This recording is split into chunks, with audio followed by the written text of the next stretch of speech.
Ahmedguda village alias Bandlaguda మరి ఈ కీసర మండల్ పరిధిలోని మరి బండ్లగూడలో మెయిన్ రోడ్ చౌరస్తాలో మరి 89వ సర్వే నంబర్లో 2 ఎకరాల 30 గుంటలు ఉంది. అయితే 2 ఎకరాల 30 గుంటలు ఈ 2 ఎకరాల 30 గుంటల్లో 18 గుంటలు మరి ప్రభుత్వ ఆస్తి మరి కబ్జాకి గురైంది. కబ్జాకి గురవడమే కాకుండా ఇక్కడ ఒక వైన్స్ అనేది ఏర్పాటు చేయడం జరిగింది. మరి ఏదైతే ప్రభుత్వ భూమిలో అక్రమంగా రైతు బంధు పొందుతూ మరియు అక్రమంగా ఇది వైన్స్కి మళ్ళీ అడిషనల్గా కిరాయి కూడా దీని మీద తీసుకుంటా ఉన్నారు. మరి దీన్ని గత ప్రభుత్వంలో ఉన్నటువంటి కబ్జాలన్నీ నేను ఒక్కొక్కటి బయట పెట్టుకుంటూ వస్తున్న క్రమంలో మరి ఇది కూడా మరి ఒక రిటైర్డ్ ఆఫీసరు మరి రిటైర్డ్ అడిషనల్ ఎస్పీ మరి సత్యనారాయణ గారు మరి ఇక్కడ ఇది క్లియర్గా ప్రభుత్వ భూమికి ఎవరైనా వస్తే ట్రెస్పాసర్స్ విల్ బి ప్రాసిక్యూటెడ్ అని చెప్పేసి మరి ప్రభుత్వ భూమికి బాజాప్తా మరి ఒక రిటైర్డ్ అడిషనల్ ఎస్పీ గారు మరి బాజాప్తా బోర్డు పెట్టుకోవడం జరిగింది. మరి గతంలో ఇది ఇక్కడ ఉన్నటువంటి గ్రామస్తులందరూ కూడా దాన్ని కూల్చేయగా మళ్ళీ కూడా ఇక్కడ ప్రీకాస్ట్ వాల్స్ అని ఏర్పాటు చేసి మరి వెనకాల కూడా వైన్స్ కానుకొని ఈ షెడ్ ఏదైతే సిట్టింగ్ పెట్టుకున్నారో అక్రమంగా ఏదైతే వైన్స్లో మరి వైన్స్కి వీళ్ళు కిరాయికి ఇవ్వడమే కాకుండా రైతు బంధు పొందుతున్నారని కూడా నేను తెలియజేస్తా ఉన్నాను. ఎందుకు అధికారులు ఇంత నిర్లక్ష్యంగా వ్యవహరిస్తూ ఉన్నారు అంటే గత ప్రభుత్వంలో మీకు అలవాటైన వ్యవహార శైలి ప్రకారం మీరు మరి వ్యవహరిస్తే ఖచ్చితంగా మరి మేము రాష్ట్ర ప్రభుత్వం ఇది ప్రజాప్రభుత్వము మన రేవంత్ అన్న సర్కారు మరి నాలాలు కానీ ప్రభుత్వ ఆస్తులు కానీ కాపాడే ప్రయత్నం చాలా చేస్తూ ఉన్నది. ఏదైతే ఈ యొక్క ప్రభుత్వ భూమి మరి ఒక ఆయన రిటైర్డ్ గవర్నమెంట్ ఆఫీసర్ కాబట్టి ఇప్పుడున్న గవర్నమెంట్ ఆఫీసర్లు కూడా మరి ఆయనకి వత్తాసు పలకడము చాలా దుర్మార్గం. ఇది నేనేమంటున్నానంటే ఈ రాష్ట్ర ప్రభుత్వానికి అనుసంధానమైనటువంటి దర్యాప్తు సంస్థల ద్వారా ప్రత్యేకమైన దర్యాప్తు దీనిపైన జరిపించాలి.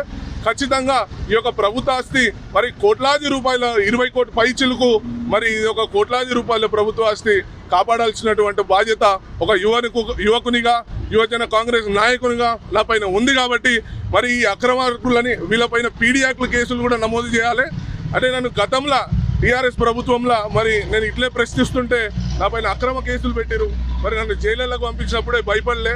ఇప్పుడే అంటే ఈ యొక్క గవర్నమెంట్ ల్యాండ్ కబ్జాల పైన నేను ఫిర్యాదులు చేస్తుంటే నాకు వీళ్ళు ఫోన్ చేసి కూడా ధమ్కీలు ఇస్తారు. మరి అది కాదు, ఏదంటే ఇది ప్రభుత్వ ఆస్తి, మరి ప్రజలకు చెందాల్సినటువంటి ఆస్తి. మరి ఈ ప్రభుత్వ ఆస్తిని మరి కాపాడాల్సినటువంటి బాధ్యత కూడా నా పైన ఉంది. అయితే ఇప్పుడు ఈ అధికారులు ఎవ్వరు కూడా మరి అధికారులు కరెక్ట్ రెస్పాండ్ కాకుంటే మాత్రం దర్యాప్తు సంస్థల ద్వారా మీ పైన ప్రత్యేకమైన దర్యాప్తు కూడా జరుగుతుందని చెప్పేసి కూడా నేను తెలియజేస్తా ఉన్నాను.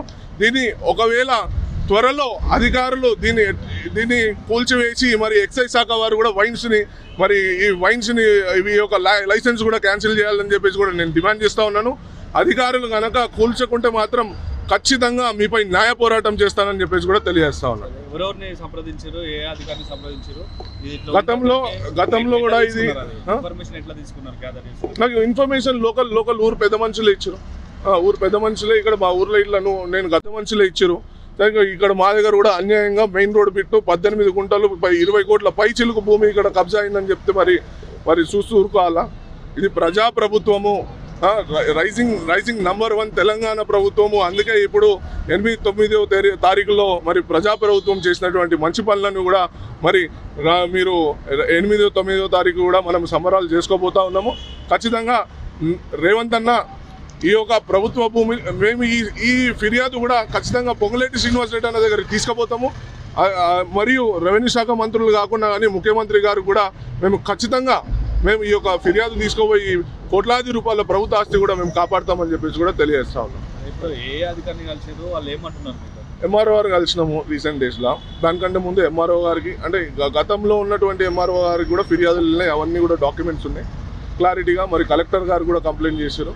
గతంలో ఇప్పుడున్న గతంలో ఉన్నటువంటి మున్సిపల్ అధికారికి ఏమంటారు కమిషనర్ గారు కూడా కంప్లైంట్ చేశారు, దమ్మాయి కూడా మున్సిపల్ కమిషనర్ గారికి.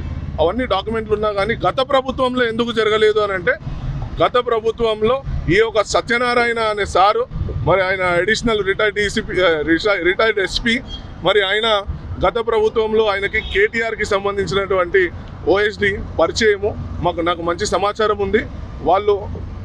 వాళ్ళ అండదండలతోని మరి ఇది ఒకటి గత ప్రభుత్వంలో కబ్జా గురైంది. సో ఇది అన్యాయము. ఖచ్చితంగా ఈ యొక్క ప్రాపర్టీని మరి పబ్లిక్ యూటిలిటీకి వెంటనే యూటిలైజ్ అయ్యే విధంగా అధికారులు చర్యలు తీసుకోవాలని చెప్పేసి కూడా తెలియజేస్తాం.